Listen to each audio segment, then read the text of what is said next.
someone sent me a link, and it was a list of the 10 best black skaters alive. I'm looking at the list, I'm like, why would someone send me this? And I'm on the list. I was at number 7. It was a voting system, so I blasted it everywhere. I'm like, dude, vote for me. I'm like, I'm gonna get up, I'm gonna move up. I don't wanna be number 7, you know?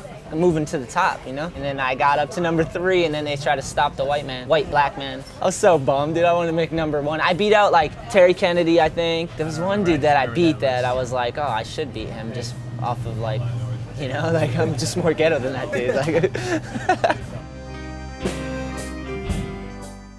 some people just get the pass, the ghetto pass, man, and you gotta know the right people. You gotta talk to the right people. You gotta, I don't know.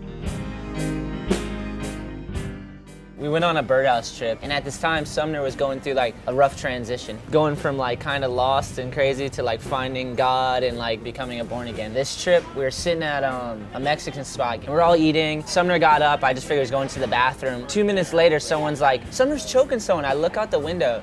He's choking like a 6'5" dude. He had to reach up to choke him. So I just ran outside and I just got my burrito. So I'm holding my burrito, I run out, open the door, and I just instinctively threw it. And I hit the dude that he was choking clear in the face, like bean, cheese, burning all over his face. And Sumner's still choking him and hitting him. Me and Sumner are like kicking this dude, beating bean and cheese off of him. The guys were like sprackers, must have been on meth. They started shit with like the people that work there. I don't know why Sumner decided to take it in his own hands and like go choke the guy out or whatever, but he did. I was like, I don't know why. I think he was having a hard trip just cause like he didn't want to skate the spot cause it was like it was a church and whatever, you know, like, so I think he was just kind of conflicted. Seamus was giving him a hard time about not skating, and like I think he was just really confused and angry, and I think the guy just like rubbed him wrong, so he just choked the guy out, you know.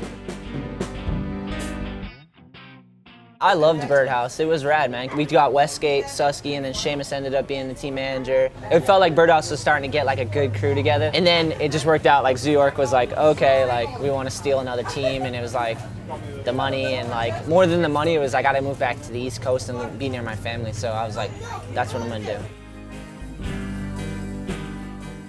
Well, after State of Mind came out, that video, Andrew Cannon called me up and was like, hey, what do you think about World? And I was like, honestly, I didn't really think about it. I've never really thought about skating for World, you know? And he kind of broke down the scenario, like, we're trying to rebuild World right now. They're like, we want to give you a board and like a shoe down the line and stuff. So I was at Zoo, I didn't know if I was gonna get a board or not or whatever. So I was just like, oh, might as well take another chance. Everything they said they would do, they've done. So I'm very happy with World, for sure. I do think of that sometimes. When I was designing my pro shoe, I was like, I could make something I like and skateboarders like, or I could make something that the whole mall culture loves, you know? And I just like, I didn't do it, but I thought about it for a second. I was like, I should do that, because that'd be sick. But to make the shoe shaped like Wet Willie, like it's just like a teardrop looking thing. I always try to talk about the way I grew up and stuff, because I know like it helps my family and like people that grew up like me. I know it motivates them. Hopefully I can inspire. When I was 12, my father was shot. He was in a motorcycle gang called the Devil's Disciples. He was going to a funeral for one of his friends in the gang, and they're all riding their motorcycles. A car pulled up and drove into the pack and like shot my father in the neck, and then ran over some other dude on the motorcycle. So then my father was hospitalized, and like I got to go see him in the hospital. He couldn't even like lift his arms to like give me a hug, you know? And then he passed away a couple weeks later. So that was like one of the things that when I was 12, I lost my father, and that was just really hard.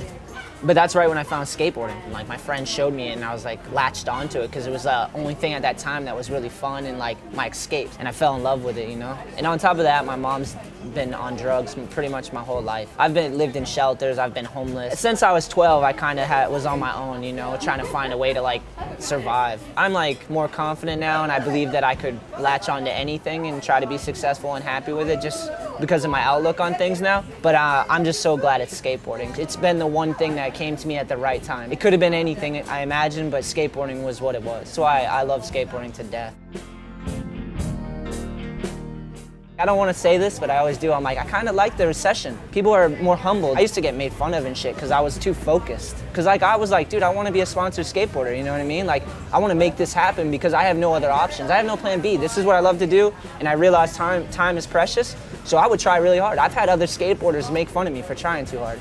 I'm like, dude, you don't understand where I come from. I'm like, I gotta put my all into this, and if I'm trying too hard, I'm sorry, I'm guilty of trying too hard, you know what I mean? Like, but I kinda like the recession because people are humbled. They're starting to be like, oh, dude, I see, like, we gotta hustle, we gotta work really hard, you know? It's not given to us anymore. I don't want everyone to lose their money and companies that downsize and shit. I feel really bad about that, but I just like that it's kind of awakened people to like relate with me and other people who struggled, you know? Like, I didn't ask to be born into my situation, you know what I mean? It just happened. I had like a lot of footage for the Zoo York video. RB Umali told me what he was gonna use for the zoo video, and I still had like 6 minutes of footage left. So I was like, I gotta do something with this. So I made a video and it was all I need is skateboarding. Just skateboarding with my friends and family, and that's it. And then from that, I was like, you know what, I don't really like the name All I Need, and I wanna keep that going. So I started my own clothing brand, All I Need Apparel. And this is one of our logos. It's rad to like learn the ins and outs of starting a business, you know?